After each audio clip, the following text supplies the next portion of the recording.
안녕하세요. 오늘 2023년 7월 11일 화요일 맞나요?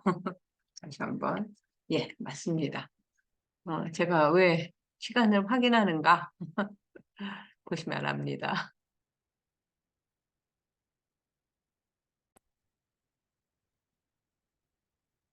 네, 오늘 16강 6개 6천 이야기, 그중에서 수미상과 사천왕천, 이제 불교의 우주에 대해서 공부하는 시간입니다. 오늘 2023년 7월 11일 화요일 오후 1시 동선사 월인석보대학 강의를 하고 있는 저는 터키 LGS 대학교의 정진원입니다.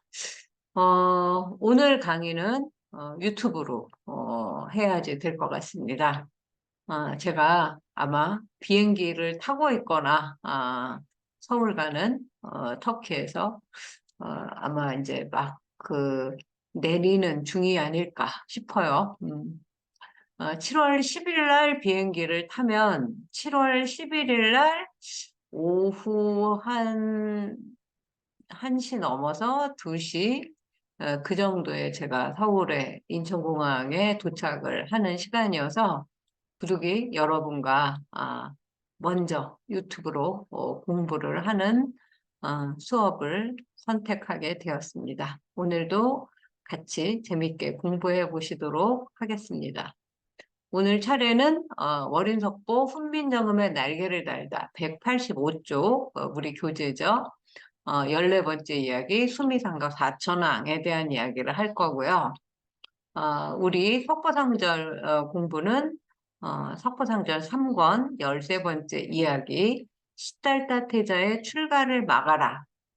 그동안 워른 스님 입적 소식도 있었고 또 제 카자흐스탄 뭐 방문 국제학술대 발표도 있었고 또 우리 학교 터키 LGS 대학교를 이제 취재한 조계종 기자단 불교신문 이야기도 하느라고 월인석보 이야기 또 지옥과 관련된 망 파손에 대한 이야기를 하느라고 지난주까지 석포상절 이야기를 몇 차례 쉬었습니다. 오늘 6개 6천, 사천왕천, 도리천, 야마천, 도솔천, 화락천, 타화자재천 요 공부를 하고 시작해 보도록 하겠습니다. 6개. 욕망이 있는 세계. 우린 지금 6개에 살고 있죠. 지난 시간에 6개 11천. 하늘은 6개 하늘이 있고, 6개 6천. 그 다음에 6천 아래 인간 세상이 있고, 또 인간 세상 아래 여러 가지, 무슨 악의 축생, 지옥, 이런 공부를 해서 다 합하면 6개는 11개의 세계가 있다라는 이야기를 했습니다. 네. 6도, 6천을 또 6도라고 표현도 하는데요.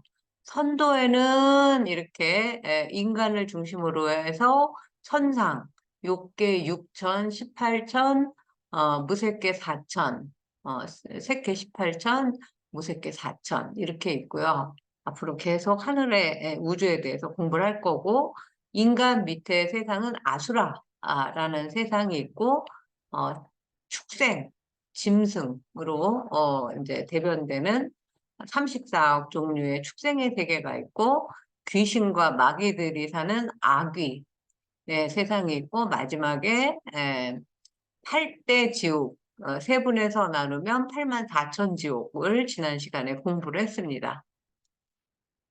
그리고 지난 시간에 짠물 바다의 왕 중에 용왕 사갈라 용왕에 대한 이야기도 있다. 다시 한번 볼 거고요.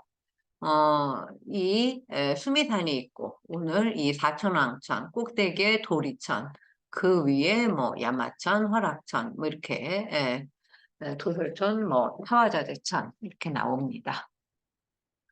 6개 사천왕천, 사천왕천, 사천왕이 동서남북, 4대 천왕이 사는 하늘입니다. 그래서 이 사천왕, 우리나라, 아니, 우리 교재에 있는 그 그림들을 가지고 와봤고요. 육계육천의 첫 번째 하늘인 사천왕천에는 수미산 중턱에 사방으로 동쪽에 지국천왕, 남쪽에 증장천, 서쪽에 광목천, 북쪽에 다문천 이렇게 네 왕의 하늘이 있습니다. 동쪽에 지국천왕은 이렇게 생겼어요. 어, 잘 안 보일 것 같은데. 네. 나라를 가진다, 지국, 이라는 뜻을 가지고 있고, 한자어로는 제두레타, 산스크리트로는 느르타라슈트라, 느르타라슈트라, 그러니까 느가 이제 제두로 됐나 봐요. 그 다음에 느르타가 제두고 라슈타라가 르타. 수미산 중턱 동쪽에서 중생을 보살피고 국토 나라를 가지니까 나라 국토라고도 하죠. 동쪽 하늘 왕입니다. 그 동쪽 지국천왕은 그 이제 백성들을 편안하게 해주는 신이래요. 그리고 중턱 황금타라는 곳에 천궁, 하늘궁에서 살고 있고 16분의 착한 신 중에 하나. 그래서 착한 사람에게 상을 주고 악한 사람에게 벌을 주는 권선징악의 왕이에요. 항상 인간을 고루 보살피고 국토를 수호하겠다는 서원을 세웠다고 합니다. 얼굴은 푸른빛이고 왼손에 칼을 쥐었고 오른손은 허리를 잡고 있거나 보석을 손바닥에 올려놓은 형상을 취하고 있어요. 그리고 팔부신 중에 하나로 술과 고기를 먹지 않고 향기를 맡는 음악의 신, 건달바를 거느리고 있습니다. 우리 건달바도 공부했었죠? 얼굴 푸른빛, 왼손에 칼, 오른손 허리.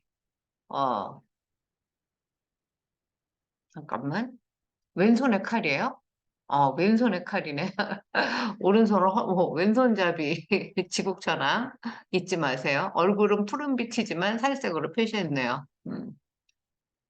남쪽에 옛날에는 동서남북 안 하고 동남서북 시계 방향으로 했어요. 남쪽에 증장천왕은 어떻게 생겼냐면 이렇게 생겼어요.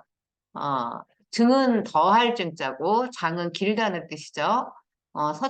인도말로 비류륵차인데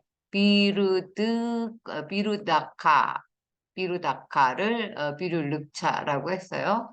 증장이라고 번역하는데 어, 그 수미산 중턱 남쪽에서 불교의 진리를 보호하고 만물을 소생시키는 역할. 자신의 위덕을 증가시켜서 만물이 태어날 수 있는 덕을 베풀겠다는. 그러니까 생산의 신이로군요. 이거는 뭐, 오른손에 뭐, 이거 칼인가요? 이 왼손에는 뭘 들고 있나요? 악의 구반다, 무수한 귀신을 거느린 그는, 이제 화가 난 눈을 특징으로 가지고 있대요. 되게 갑옷으로 무장하고, 오른손이 용을 잡아서, 용을 잡은 거군요. 오른손은. 왼손에는 용의 여유주를 쥐고 있대요. 어, 그게 용을 잡은 거고 얘는 지금 여의주를 잡은 것 같지는 않은데 오른손이 용을 잡고 왼손에 용의 여의주를 쥐고 있는데 조금 다르게 그려졌네.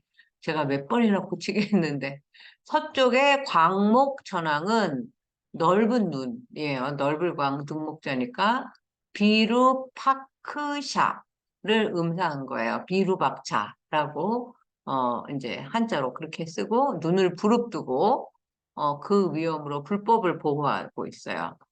흔히 잡어, 호보, 아간이라고 불리는데 이는 그의 남다른 모습에서 유래를 한 거래요. 어떤 뜻인가? 그의 몸은 여러 가지 색으로 장식이 되어 있고 입을 크게 벌린 형상을 하고 있어서 온갖 나쁜 이야기, 잡된 말을 이제 다스리는, 말을 다스리는 그리고 눈을 크게 떠서 이제 무섭게 해가지고 나쁜 것을 또 물리치는 그런 역할을 하고 있는 것 같습니다. 북쪽에는 이제 다문천왕인데 많이 보셨죠? 이렇게 악기를 들고 있네요. 복덕의 이름이 사방에 많이 들려서 마늘 따자 들릴 문자. 산스크리트로는 비사문천왕 많이 들어보셨죠? 부처님의 도량을 지키고 부처님의 설법을 듣는 신이라고 해서 다문이라고 하고 수미산의 북방을 수호하고 사천왕 중에 가장 중심이 되는 신이래요. 항상 북쪽이 그 옛날에는 중요한 방위였던 것 같아요. 그가 맡은 역할은 암흑계의 사물을 관리한대요. 불법에 귀의해서 광명신도 되었지만 본래 자신의 원을 지킨 데에서 금비라신이라고도 부르고 왼손에 늘 비파를 들고 있고 수미산 북쪽 수정타라는 곳에 살고 그의 권속으로 야차와 나차를 거느리고 있는 신입니다. 두 번째 하늘은 도리천인데 사천왕천은 욕계, 욕망이 있는 6개의 하늘 중에서 이제 첫 번째 하늘이었으면 그 3개 가운데 욕계, 색계, 무색계에서 3개죠. 욕계에 딸린 6하늘 중에서 사천왕천 다음에 도리천, 야마천, 도솔타천, 화락천, 다화자재천 이렇게 올라가요.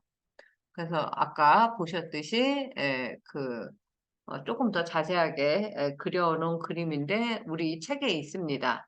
인간이 있고 아수라 축생아기 지옥 사천왕천 지금 사천 공부했죠. 그다음에 팔부신장을 또 거느리고 있어요.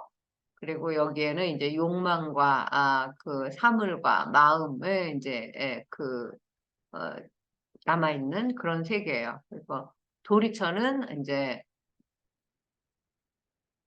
33천인데, 33이라는 뜻이에요, 도리가. 동쪽 8천, 서쪽 8천, 남쪽 8천, 북쪽 8천, 중앙에 제석천, 48, 32, 제석천까지 해서 33천이라고 부르기도 합니다. 도리천의 왕은 제석천 왕이죠. 그 다음에 야마, 도설, 화랑, 타화자재천 이렇게 나가요.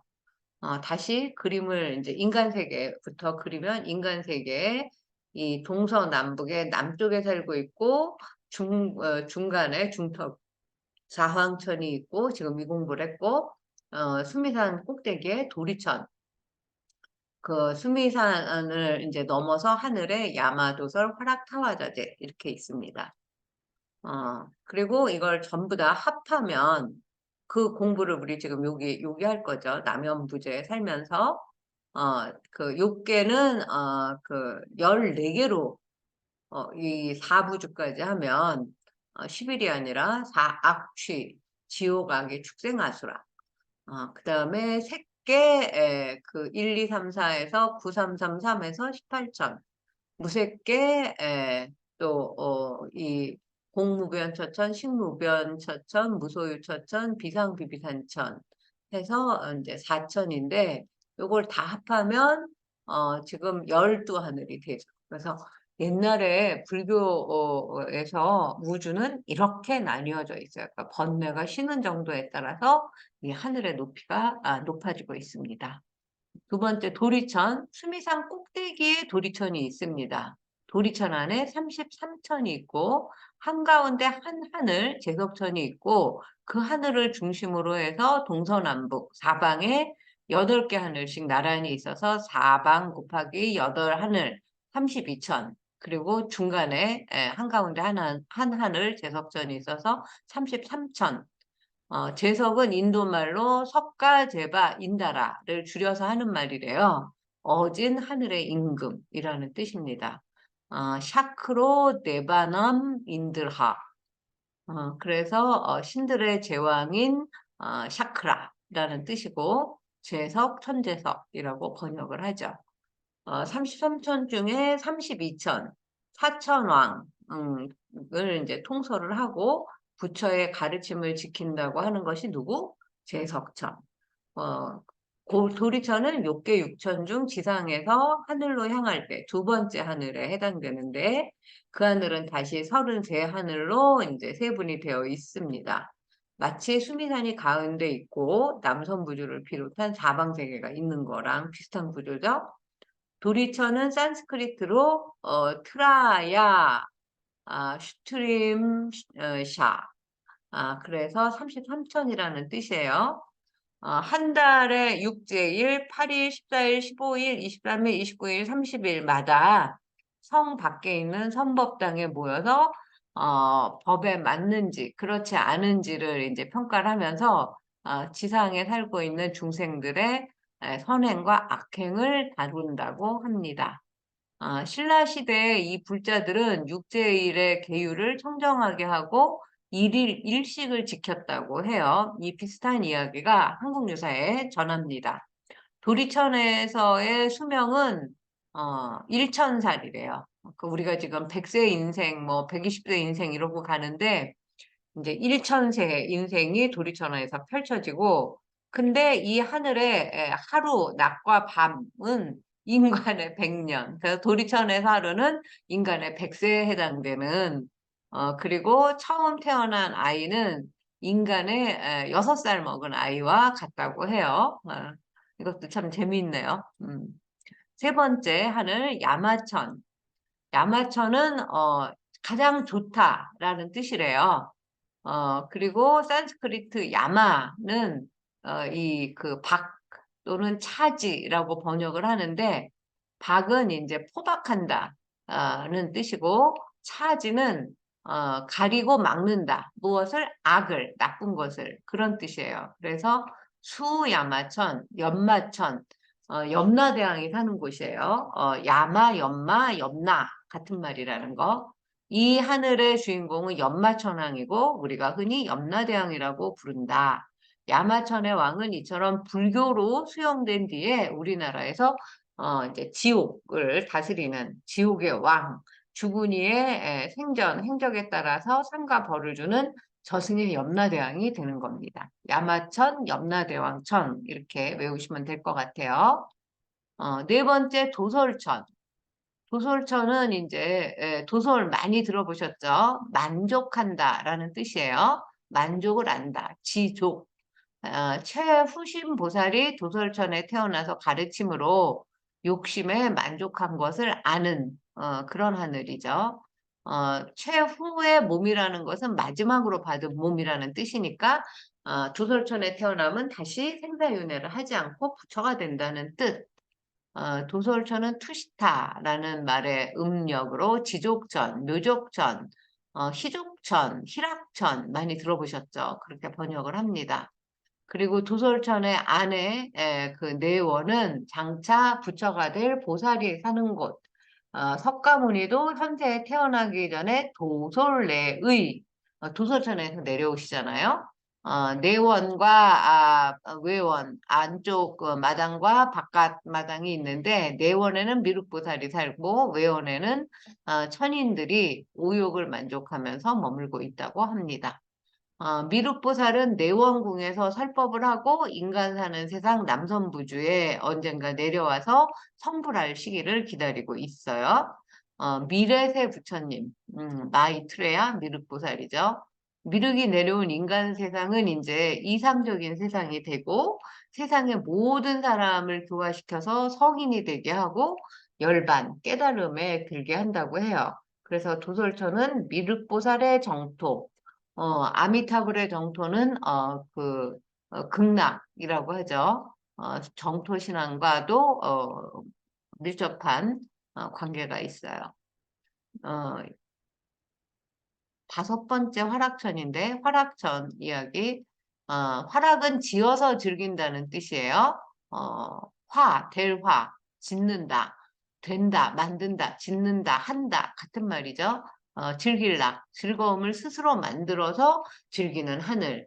눈에 고운 것만 보고자 하면 자기가 마음먹은 뜻대로 고운 것이 되어서 보이고, 귀에 좋은 소리 듣고자 하고 코에 좋은 냄새 맡고자 하고 입에 좋은 음식 먹고자 하고 몸에 좋은 옷 입고자 하매 모두 자기가 마음먹은 뜻대로 되어서 생기는 것이다. 그런데 여러분, 우리가 수행을 해서 화랑천에 가기는 너무나 멀고 먼 일 아니겠어요? 지금 뭐 지옥 가기 축생으로 그 윤회에서 떨어질 걸 더 걱정하면서 사니까. 그렇지만 지옥이 지난 시간에 죽어서 가는 곳이 아니라 현생에 있다고 했듯이 이 화락천도 저는 현생에서 만들 수 있다고 생각합니다.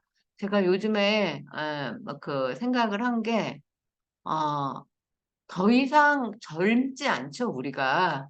이제 더 이상 뭐 성장하거나 신체적으로 이뻐지거나 뭐 그 건강해질 일은 없어요. 오늘이 제일 젊고 제일 예쁘고 건강한 날이에요. 그래서 제가 어저께 그렇게 일기 제목을 썼어요. 앞으로 예뻐질 테다. 그렇게. 음, 어, 사실 여러분들도 많이 보시겠지만 늙어서 아름다우지는 않죠. 그쵸? 예쁘지도 않아요. 거기에다가 이제 그 노인이 되면 아무리 깨끗이 열심히 닦고 씻고 그 아름답게 뭔가 치장을 한다고 해도 냄새가 나고 노인 냄새 난다고 하지 않습니까?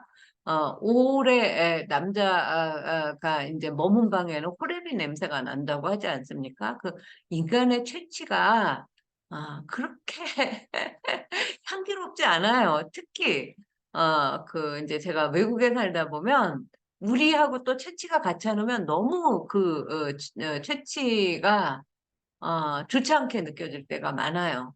터키 사람하고 한번 엘리베이터를 터키 남자하고 탄 적이 있었는데 서로 숨을 멈추고 있다는 사실을 알았어요. 솔직히 저는 저한테서 그 사람이 숨을 참을 만큼 냄새가 나는지 몰랐어요. 우리한테는 마늘 냄새가 그렇게 난대요. 제가 마늘 먹지 않는데 별로 날 마늘이나 날 양파나 뭐 날파나 우리가 이제 보통 얘기하는 오신채를 저는 별로 좋아하지 않아요. 근데 나는 이 사람 냄새 때문에 그 양고기 냄새가 너무 심하게 나서 꾹 참고 있는데 이 사람도 숨을 꾹 참고 있는 게 보이는 거예요.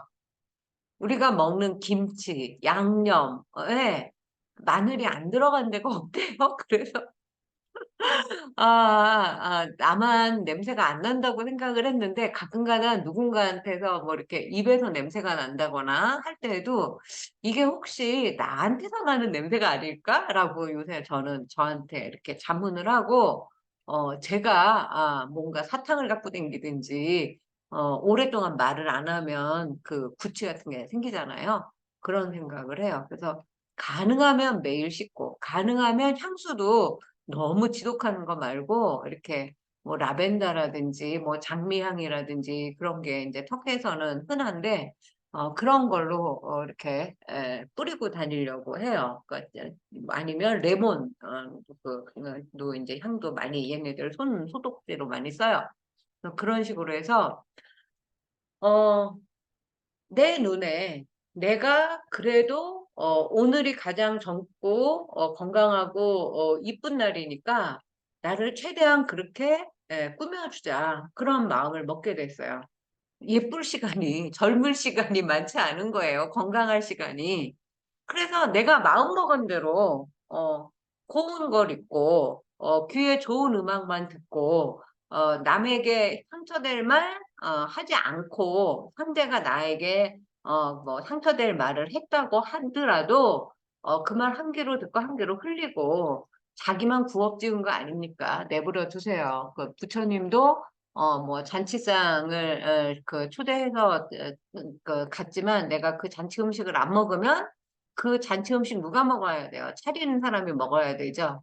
잔치 음식도 그러함에 욕을 잔치상처럼 잔뜩 차려놓은 사람의 그 욕을 내가 마음에 두지 않고 그 귀로 새겨듣지 않으면 그 사람은 지가 한 욕 지한테 먹고 지가 한 욕 저한테 들리고 끝이에요. 예. 그리고 그런 사람은 다시 만나지 않으면 됩니다. 나이 들어서 좋은 거는 내가 싫은 거는 안 해도 되는 거예요. 옛날에는 이 사람하고 계속 뭐 엮일 일 생각하고 뭐 나보다 뭐 상사라든지 뭐 내가 이 사람한테 뭔가 계속 뭔가 도움을 청해야 된다든지 뭐 사제관계라든지 상하관계라든지 이런 게 많았지만 요즘에는 솔직히 다 죽고 없잖아요. 약간 슬픈가? 음. 그리고 살아있다고 해도 나도 그 인제 그런 소리 안 들을 만큼의 그 인생을 살아왔고 그런 나이가 됐지 않습니까? 듣기 싫은 소리 듣지 마시고 만나기 싫은 사람 만나지 마세요. 그렇다고 해서 집에 뭐 그 인제 콕 박혀서 치과라는 게 아니라 나하고 취미가 같은 사람, 나하고 말이 통하는 사람, 그리고 자원봉사. 이제 우리가 그 돈을 벌기 위해서 일을 하기는 젊은 세대에게 물려주기도 해야 하고 기회도 별로 없기 때문에 차라리 자원봉사를 하세요. 내가 몸을 움직이고 끝끝내 뭔가 배우고 일하는 게 없으면 살아있는 게 아니라는 생각을 요즘 많이 하게 됩니다. 코에 좋은 냄새 맡고 입에 좋은 음식만 많이 먹지 말고 조금 부족하게 드세요. 그리고 몸에 좋은 옷 입고 우리는 활락천에 오늘부터 사시는 걸로 할까요? 자기가 마음먹은 대로 뜻대로 그렇게 살도록 하십시다. 활락천은 수니라 마라티라고 음역을 해서 수가 잘 안 들리니까 니마라천, 수밀타천이라고도 불러요. 수열밀타천 또는 유나라니천이라고도 한대요. 여기에 머무는 인제 하늘 사람들은 아직 그 오욕의 경계가 좀 남아 있대요. 그리고 영원히 살지는 못하고 수명이 있고 나쁜 일을 행했을 때는 지하 세계로 지옥으로 떨어질 수도 있다고 합니다. 마지막 타화자재천 이야기. 타화자재천. 타화는 다른 사람이 만드는 것, 자재는 내가 스스로 얻는 것 이런 뜻이에요. 그래서 타화자재 뭐 다른 사람이 만들었다 타작자득 뭐 이렇게 해도 되겠네요. 다른 사람이 지은 것을 빼앗아서 자기가 즐기는 곳으로 여기 마왕 파순이 사는 곳이래요. 이것도 욕망의 여섯 번째 제일 높은 하늘인데 마왕 파순이 사는 하늘이라는 것도 되게 아이러니하죠. 파라니미 타바샤바르틴 이거 어떻게 끊어 읽어야 될지 모르겠는데 타화락천, 타화자전천 또는 화응성천이라고도 번역을 합니다. 이곳에 있는 하늘신은 마왕은 교화돼서 이제 좋은 하늘신이 돼서 불법을 수호하는 그런 신이 되는 거예요. 그 대상을 스스로 만들어 놓고 즐길 뿐만 아니라 다른 신들이 만들어낸 대상도 자유롭게 즐긴다고 하는데 그 우두머리가 마왕 파순이다. 파피야스의 음사로 악자라고 번역이 되는데 악자도 참여하고 조폭한 거 우리의 그 석가모니 수화항마 장면 그리고 우바국다의 교화 장면에서 공부했죠. 그래서 남들이 만들어 놓은 것을 즐기고 내가 만든 것도 즐기는 하늘. 그래서 그 바라는 대상을 스스로 만들어 놓고 즐길 뿐만 아니라 다른 신들이 만들어 낸 대상도 자유롭게 즐기는 하늘. 부처와 그 제자들의 수행을 방해한 악명 높은 이름이라서 풍기는 이미지가 좋지 않지만 어떻게 타화자재천의 왕이 그러한 역할을 맡았을까? 아, 아까 우리가 지난 시간에도 얘기했지만 불교에는 역행보살이라는 말이 있죠. 석가모니를 괴롭히는 제바들도 그에 속하죠. 악역을 자청해서 대분심과 발심을 일으키는 역할을 하는 신이에요. 마왕타순도 그러한 소임을 맡고 있는 거죠. 네. 제가 아까라고 자꾸 얘기하는 건 지난 7월 4일 수업에 이어서 이 7월 11일 수업을 녹화하고 있기 때문에 자꾸 그렇게 이야기가 나가는 겁니다.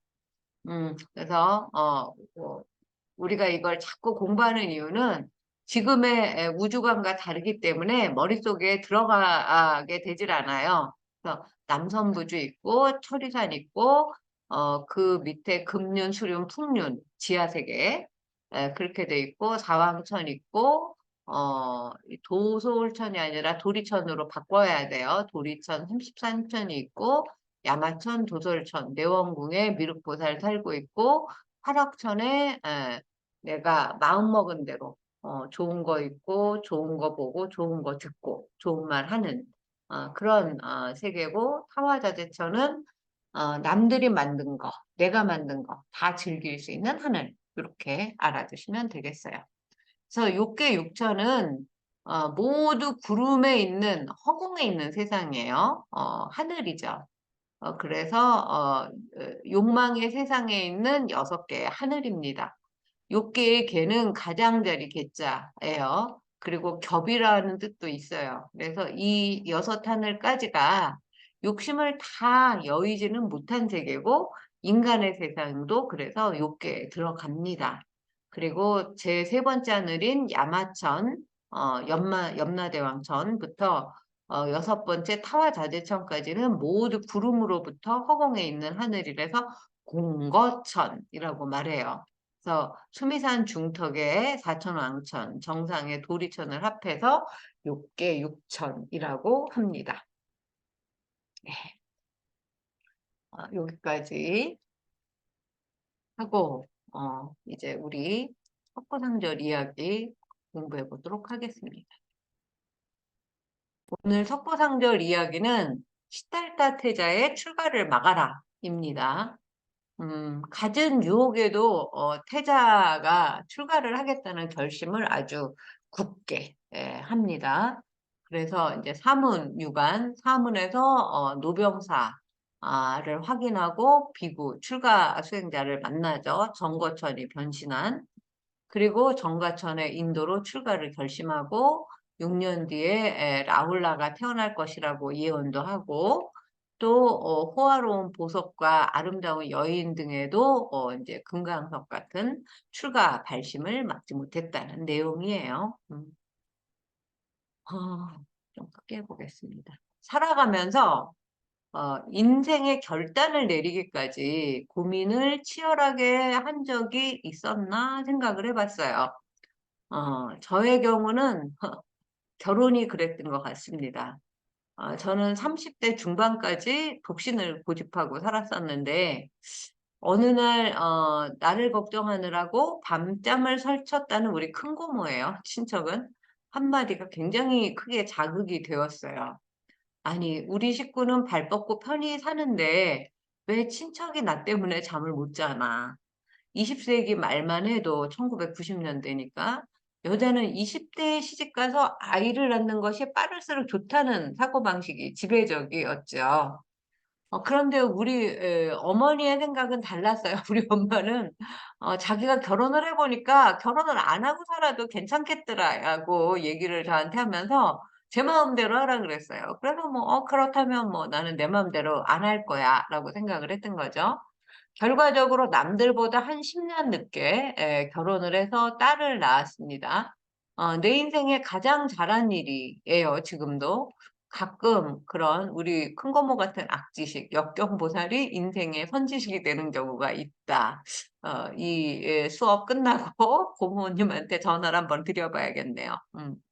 먼저 지난 시간에 시달타 태자의 아버지 정반왕은 아들 출가 결심을 듣고 울면서 말리는 이야기로 끝을 냈어요. 그 내용을 월인청강지곡은 이렇게 이야기합니다. 45장 월인청강지곡의 45번째 노래는 아버님께 말씀드려 4가지 소원을 청하며 집을 나가고자 하시니 태자의 손 잡으시고 두 눈에 눈물 지으시며 문을 잡고 막으시니 아버님께 말씀드려 4가지 소원을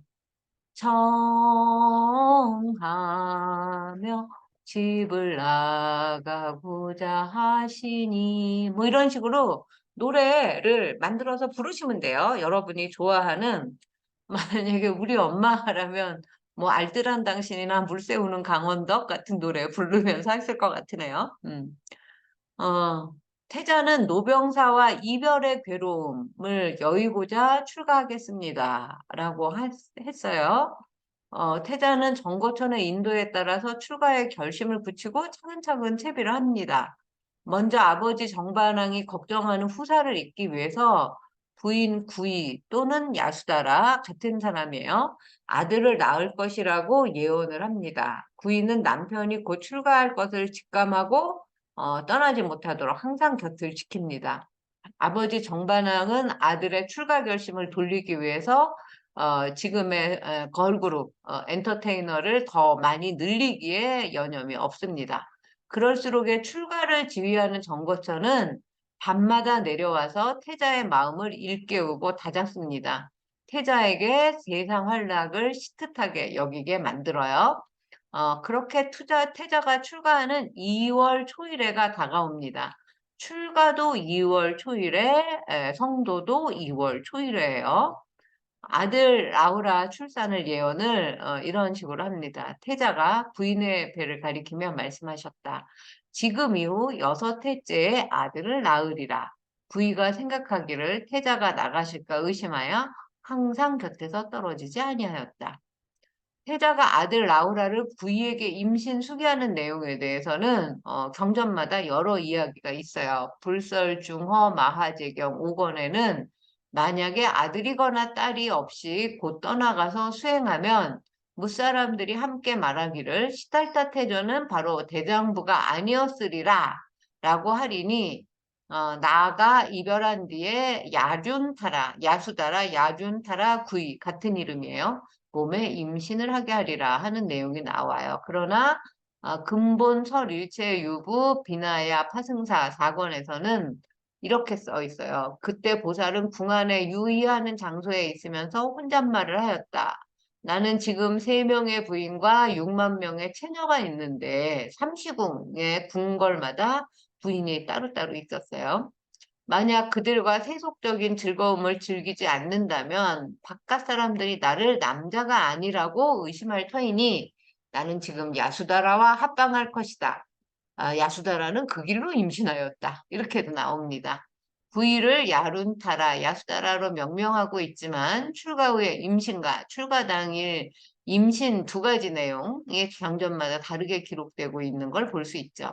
그만큼 보통 사람의 생각에 라울라의 탄생은 상식적으로 납득하기 어렵기 때문이죠. 출가한 지 6년 만에 태어나서 나중에 여기에 보면 아기를 안고 불구덩이에 뛰어들겠다. 라고 이제 이 야수다라가 말할 만큼 의심을 많이 받습니다. 월인청강지곡은 이렇게 노래하고 있어요. 46장의 노래. 태자는 효도하실 마음에 훗날을 생각하여 부의의 배를 가리켜서 임신을 수기하시니 부인은 어여쁘신 마음에 태자 나가실까 저하여 태자 곁에 앉아 계시니 제가 숙이, 어여쁘신, 이런 요즘은 잘 안 쓰는 말들을 썼어요. 살려 쓰고 싶은 우리말이기 때문입니다. 태자는 아버지 정반왕께 아들 도리를 다하고자 아내 구이에게 임신을 예언했든 그날 임신을 하게 했든 후사를 확실히 한 것만은 중요하게 알게 됐죠. 그 내용이 중요한 거예요. 어엽보다는 훈민정음 서문에 보면 백성을 어여삐 여겨 새로 글자를 만들었다. 맹간원이 이런 표현 있잖아요. 어여삐는 지금은 귀엽고 사랑스러운 어여쁜 내 아가 뭐 이렇게 쓰지만 이 옛날의 어여삐는 어, 아버지 부모가 어린아이를 이렇게 보살피듯이 임금이 백성을 보살피듯이 다들 막 안 됐어 하고 잘해주고 싶고 뭐 하나라도 뭔가 이제 긍휼하게 베풀어 주겠다 그런 의미를 가지고 있어요. 그냥 가엾다, 연민을 가지고 있다 이런 정도의 그 말의 뜻을 로는 도저히 설명할 수 없는 굉장히 아름다운 우리말이죠. 그야말로 어여쁜 말입니다.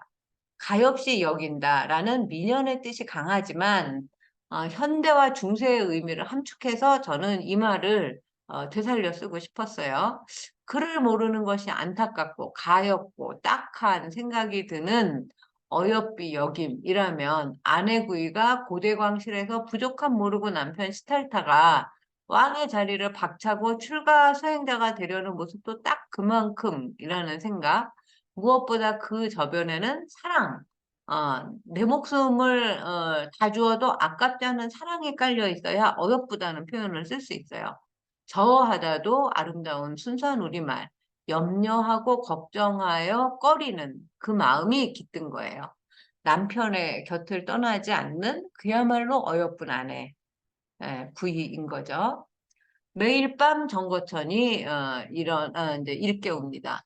태자가 문 밖에 그 북쪽문에 나가서 보신 후로 세간의 슬픔이 나날이 더하시거늘 왕이 오히려 풍요하는 사람을 더하여 증가시켜서 달래셨다. 항상 밤중이 되면 정거천이 하늘에서 내려와 일깨워 드렸다. 풍류하는 모든 것들이 모두 태자의 오욕에 즐겁지 않게 하고 세상이 무상하니 어서 출가하소서 하는 소리를 하게 하였다.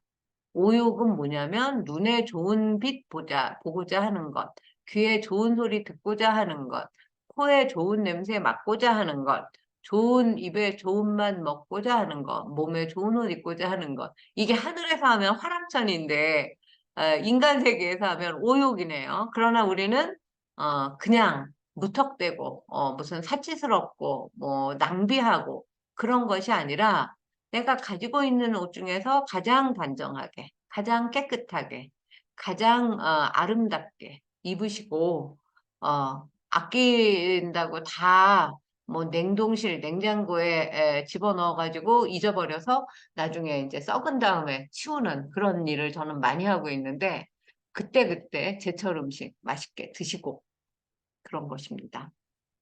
우욕에 살지 화락천에 살지는 당신의 선택이에요.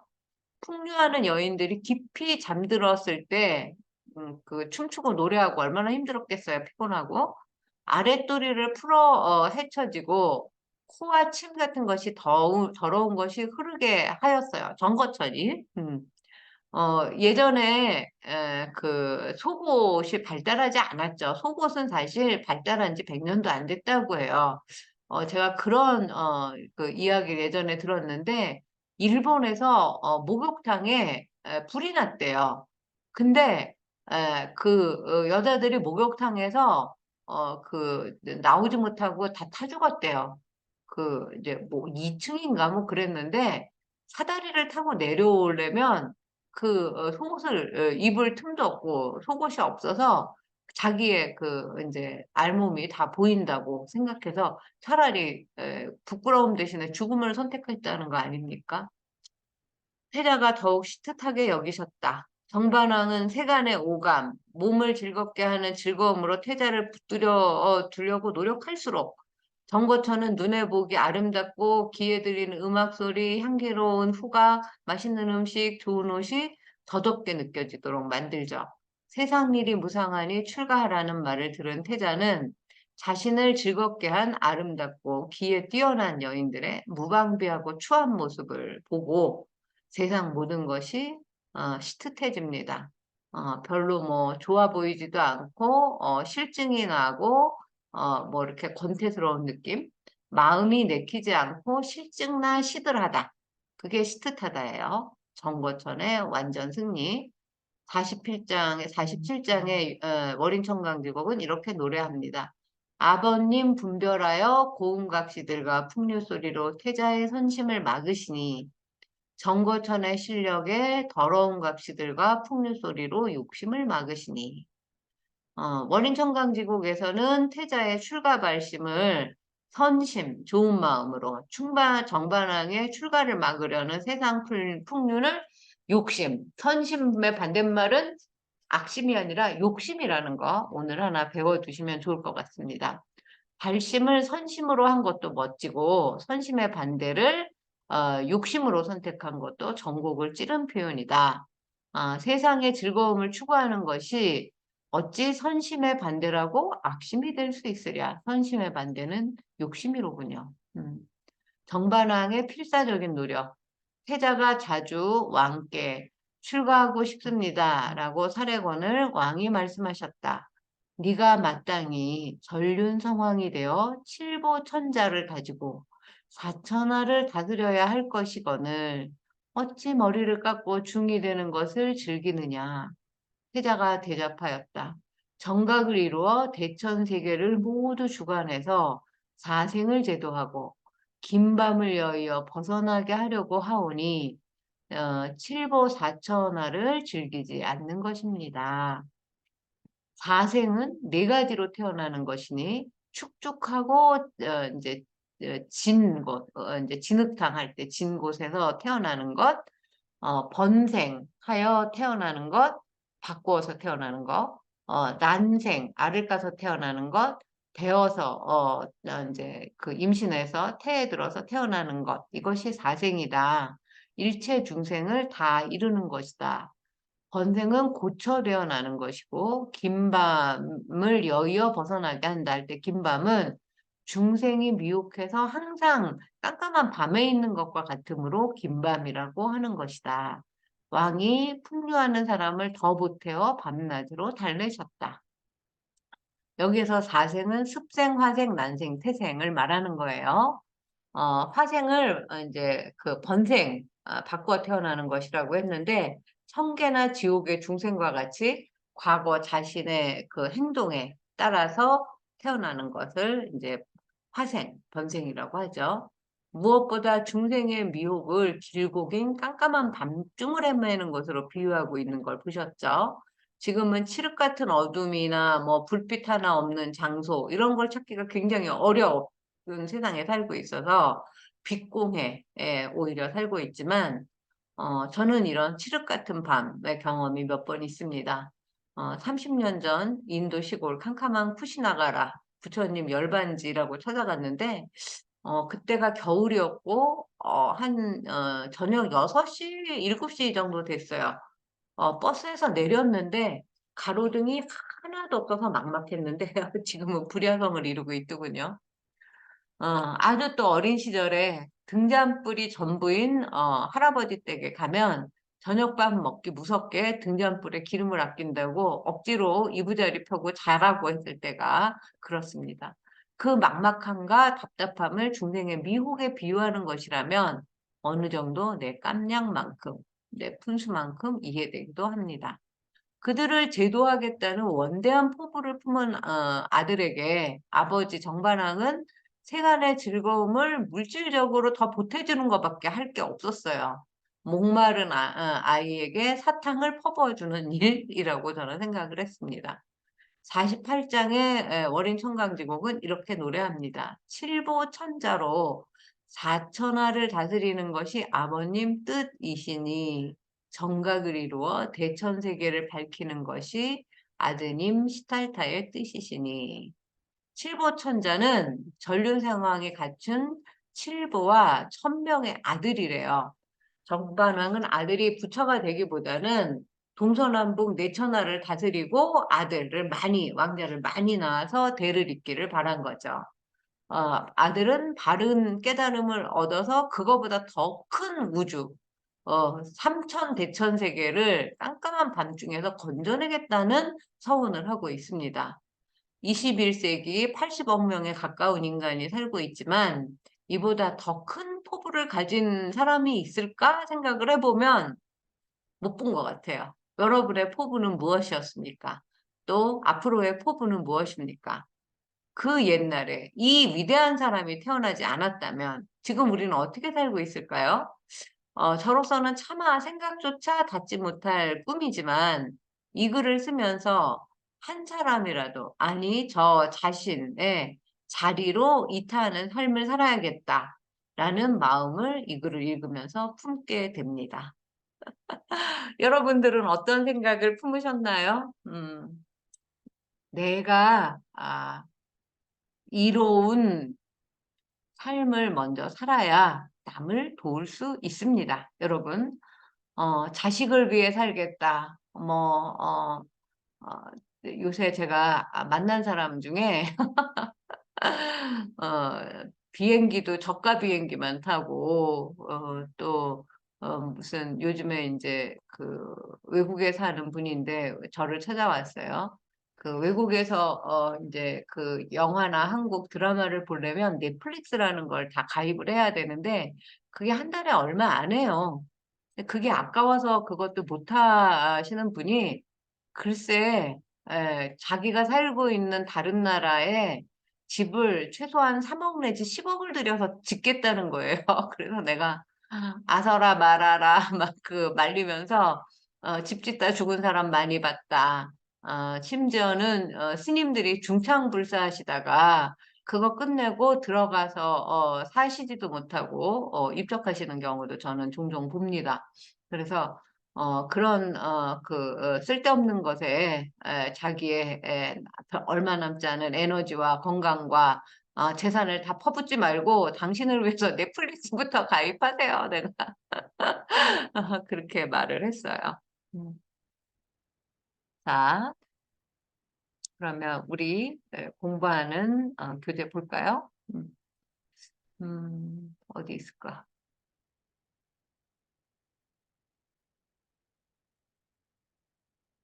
잠깐만요. 어디에 있을까?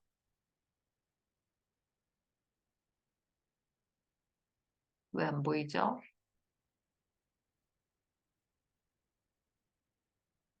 다시 한번. 네, 그렇습니다. 14번째 이야기, 수미상과 사천왕 이야기입니다.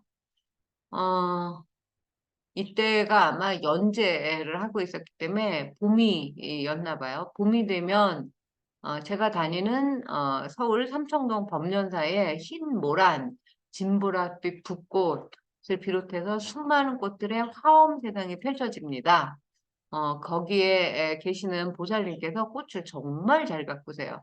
화엄경의 이름은 잡화엄식 요 두 글자를 따서 화엄경인데 수많은 꽃으로 장엄하고 꾸민 경전이라고 하는 뜻이에요. 지난 이야기에 원인석보 세계관에서 보이는 8개의 8대 지옥 이야기를 했습니다.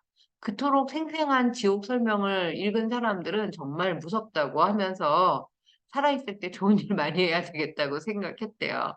어쩌면 이런 효과를 위해서 이 이야기가 지어진 게 아닐까라고도 생각해 봅니다. 단 한 분의 독자라도 이 글에 교감을 하고 수미상과 사천왕 이야기에 감명을 받고 서원하는 분이 계시면 좋겠다라는 마음을 가지면서 이야기를 시작해 봅니다. 수미산 많이 들어보셨죠? 산스크리트의 수메루의 음사예요. 간략히 미루, 메루 등으로 음역하기도 하고 묘광으로 수미를 의역하기도 합니다. 고대 인도와 불교의 우주관에서 세계 중심에 있다는 상상의 산인데 지금 우리가 자주 가는 티벳의 카일라스, 지금은 중국령이 됐지만 그 산을 우리가 카일라스라고도 부르고 수미산이라고도 부르죠. 그리고 수미산의 가장 낮은 곳에 인간이 사는 세계가 있죠. 수미산의 산허리, 그러니까 중턱에 해와 달이 감돌고 있는 거예요. 사천왕천 근처에. 수미산이 해를 가리면 밤이 되는 겁니다. 이제부터 우리는 해가 지면, 해가 수미산 뒤로 들어갔구나. 그렇게 생각하시면 돼요. 문득 어린 시절에 뭐, 서산 너머 해님이 숨바꼭질 할 때면, 뭐 이런 노래, 우리 엄마가 잘 불러줬던 자장가 같은 거였는데, 노래가 떠오르죠. 그저 동심인 줄 알았는데, 그 노래 가사에도 먼 옛날 선조들의 수미산 생각, 해와 달이 그 이야기가 스며져 있다는 게 놀랍습니다. 육계 육천의 첫 번째 하늘, 사천왕천까지만 오늘 공부할 거예요. 그러면 이 세상의 중심 수미산, 동서남북에서 불법을 수호하고 인간의 선악을 관철하는 사천왕에 대해서 살펴보겠습니다. 우리 아까 잠깐 PPT로 봤죠. 수미산 중턱 사방에 동방에는 지국천, 남쪽에는 증장천, 서쪽에 광목천, 북쪽에 다문천. 그래서 내왕천, 사왕천이라고 부릅니다. 절에 가면 볼 수 있는 눈이 부리부리하고 거대하고 무서운 표정으로 우리를 제압하는 사천 왕상들. 과연 그들은 왜 거기에 그렇게 서 있는 것일까? 사실 저는 어린 시절 이 그로테스크하고 무서운 사천 왕상이 싫어서 절에 가기 싫었어요. 그리고 오방색의 뭐라고 할까, 유치찬란한 색깔로 이제 칠하는 것도 아주 생경한 느낌을 더해서 더욱 이제 별로 마음에 안 들었습니다. 보통 이 천왕상들은 붉어져 나온 부릅뜬 눈, 잔뜩 치켜 올린 검은 눈썹, 크게 벌어진 빨간 잎, 막 두려움을 주는 얼굴에 손에는 큼직한 칼 같은 것들을 들고 발로는 마귀를 밟고 있죠.